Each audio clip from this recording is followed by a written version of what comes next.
Satyabama Institute of Science and Technology, Chennai and Sriperumbudur.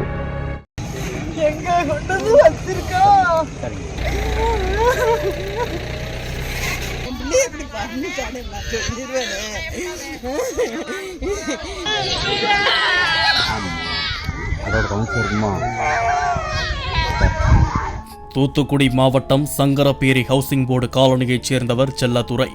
இவர் police sub இன்ஸ்பெக்டராக பணியாற்றி ஓய்வு பெற்றவர். இவரது மகள் பிருந்ததேவி. இவருக்கும் கிருஷ்ணகுமார் என்பவருக்கும் திருமணமாகி மகன் மற்றும் மகள் உள்ளனர். கிருஷ்ணகுமார் வெளிநாட்டில் வேலை பார்த்து வந்தார். 2026 மே 12ஆம் தேதி காலையில் வீட்டில் இருந்து வெளியில் சென்ற பிருந்தாதேவி மீண்டும் வீடு திரும்பவில்லை. இதுகுறித்து செல்லதுரை தூத்துக்குடி சிப்காட் போலீசில் புகார் அளித்தார். அதன் பேரில் இளம்பெண் மாயம் என போலீசார் வழக்கு பதிவு செய்து விசாரணை நடத்தி வந்தனர்.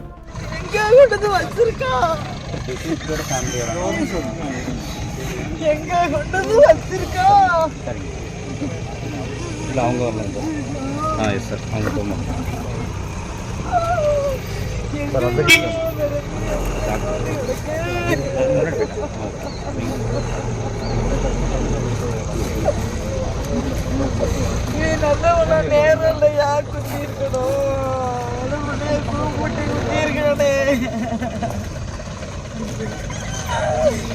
ஐயோ அத்தை அந்த அடி வருவா, அந்த பக்கத்துல எட்டி கூப்பிட்டா நான் வந்திருப்பேனே. வேற இருக்க. இதைத் தொடர்ந்து அந்த பகுதியில் உள்ள கண்காணிப்பு கேமராக்களில் பதிவான காட்சிகளை கைப்பற்றி ஆய்வு செய்தனர். அப்போது காணாமல் போன அன்று அதிகாலையில் பிருந்தாதேவி அவரது வீட்டின் பக்கத்தில் உள்ள மாரிமுத்துவின் வீட்டிற்கு சென்றதும் அதன் பின்னர் அவர் வெளியே வரவில்லை என்பதும் தெரிய வந்தது. மாரிமுத்து பால் வியாபாரம் செய்து வந்ததாக கூறப்படுகிறது. பக்கத்து வீடு என்பதால் மாரிமுத்து வீட்டுக்கு பிருந்தாதேவி அடிக்கடி வந்து சென்று உள்ளார். மாரிமுத்துவின் மனைவி சரவணப்பிரியாவும் பிருந்தாதேவியும் தோழிகளாகி உள்ளனர். இதனைத் தொடர்ந்து மாரிமுத்துவுக்கும் பிருந்தாதேவிக்கும் நட்பு ஏற்பட்டு உள்ளது.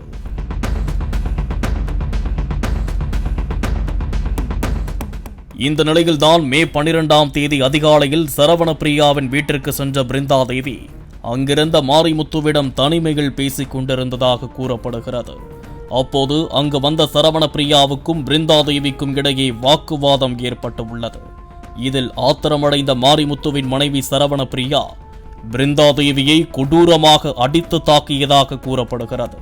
அதோடு அவரை கீழே தள்ளி தலையணையால் முகத்தில் அமுக்கி கொடூரமாக கொலை செய்து உள்ளார். அதன் பிறகு தனது கணவன் மாரிமுத்து தனது தம்பி கார்த்திக் ஆகியோரின் உதவியுடன் பிருந்தாதேவியின் உடலை மறைக்க முயற்சி செய்தார். அதன்படி மூட்டையில் பிருந்தாதேவியின் உடலை கட்டி வீட்டில் ஓரமாக வைத்து உள்ளார். பின்னர் உடலை காரில் ஏற்றிச் சென்று ஓட்டப்பிடாரம் சிலோன் காலனியில் உள்ள தங்களுக்கு சொந்தமான தோட்டத்தில் புதைத்தது விசாரணையில் தெரிய வந்தது.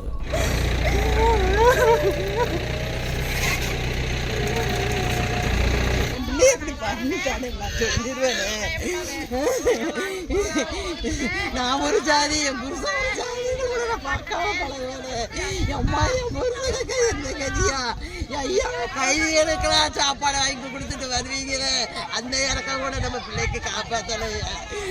ஐயா ஐயா என் பிள்ளைய கேவலப்படுத்திட்டான் ஐயா. இதனைத் தொடர்ந்து சரவணப்பிரியா மற்றும் அவரது கணவன் மாரிமுத்துவை போலீசார் கைது செய்து உள்ளனர். தலைமறைவான சரவணப்பிரியாவின் தம்பி கார்த்திக் மற்றும் புதைத்த உடலை ஏற்றிச் சென்ற காரை போலீசார் தேடி வருகின்றனர். இதையடுத்து பிருந்தாதேவியின் உடலை புதைத்த இடத்தை காட்டும்படி மாரிமுத்துவை போலீசார் கடந்த 13ஆம் தேதி அழைத்துச் சென்றனர்.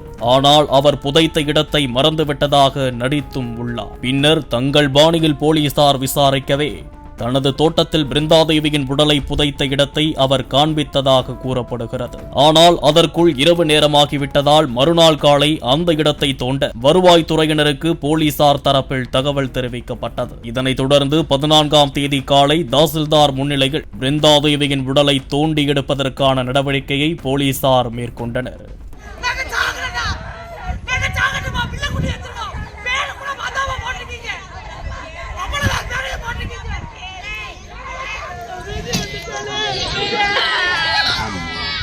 அதோட கவுன்சில் இருக்குமா?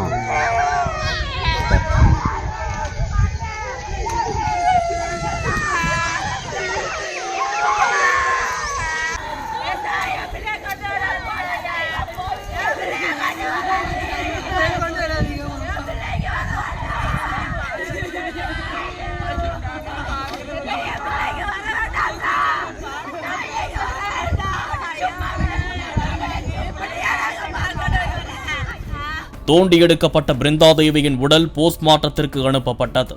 அதில் பிருந்தாதேவியின் முகத்தில் 7 இடங்களில் காயங்களுக்கான தடயங்கள் இருந்ததாக கூறப்படுகிறது. அதாவது தலையணையை வைத்து அழுத்தி கொலை செய்வதற்கு முன் பிருந்தாதேவியை மிக கடுமையாக தாக்கியதும் தெரிய வந்து உள்ளது.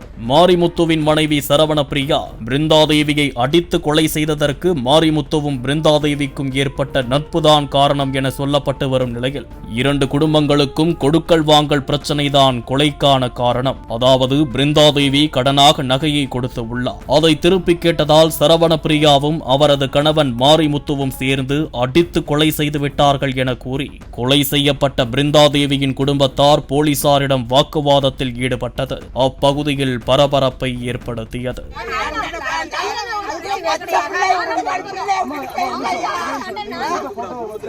அதாவது ஒருத்தங்க யாரும் காணாம போயிட்டாங்கன்னா நீங்க யாரு கொடுக்குற போட்டோவே நாங்க வந்து தமிழ்நாடுக்குள்ள பரப்பி எங்கெங்கெல்லாம் கோயில் குளத்துல இருக்காங்களா இல்ல வேற எங்காவது சத்திரத்துல இருக்காங்களா அப்படி வந்து எல்லா பக்கம் பறிப்பிடுவோம். அதுல இருந்து பிரஸ்காரம் எடுத்து போடுறது நாங்க என்ன தப்பு தப்பா நினைக்கிறீங்க சொல்லு.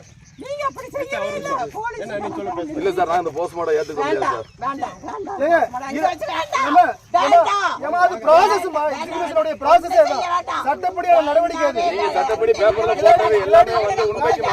பாலிமர் செய்திகளுக்காக ஓட்டப்பிடாரம் செய்தியாளர் Muniyasamy. Satyabama Institute of Science and Technology, Chennai and Sriperumbudur. Play store மற்றும் ஆப் ஸ்டோரில் இருந்து பாலிமர் செயலியை QR கோடு மூலம் பதிவிறக்கம் செய்யுங்கள். செய்திகளை உடனுக்குடன் பெறுங்கள்.